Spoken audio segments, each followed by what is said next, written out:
Welcome to a midweek edition of A Daily Dose of Hope. This is Bill Kelly, your pilot flying solo again this week. And I hope you guys are doing well. I really enjoy coming to you with these 5 verses this week that have meant the most to me applying to my long-term lifetime recovery.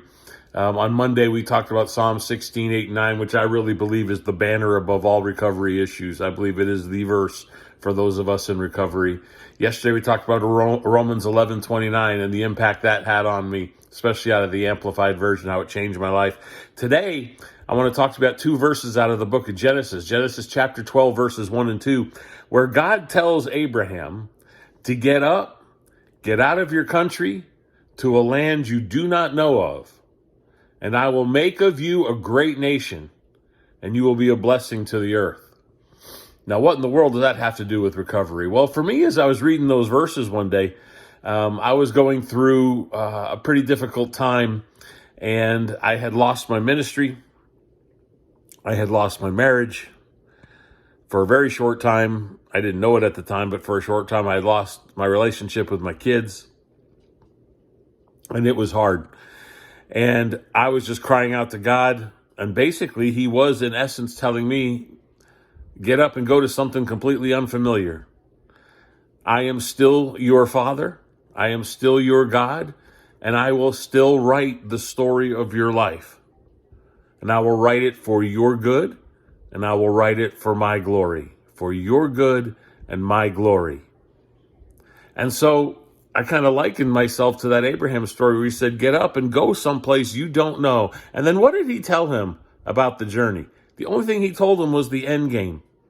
I'm going to make of you a great nation, and I'm going to make you a blessing to the world. That's all Abraham knew was step 1 and what was going to happen at the end. Everything in the middle, he had to leave to God to write. He had to trust by faith, step by step, that God would do it. Was I perfect in making that happen? Of course not. None of us are.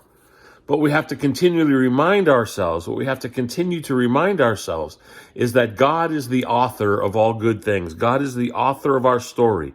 He is going to finish our story, and it's going to be for our good. We have a future. We have a hope. We're told in 1 Chronicles. He gives us a future and a hope, or 2 Chronicles. And so that future and a hope we've got to believe in. And when it's dark, and when we're walking through the valley of the shadow of death, not real death, but a shadow of death, we know that God is there fighting for us. God is there to protect us. He's there to hold us. He's there to advise us. He's there to love us. He's there to encourage us. He's there to believe in us. And He moves us forward, writing our story the way He wants it written. All too often, I'll grab that pen and I want to start writing things myself. And it's wrong. And it's harmful. And it hurts me.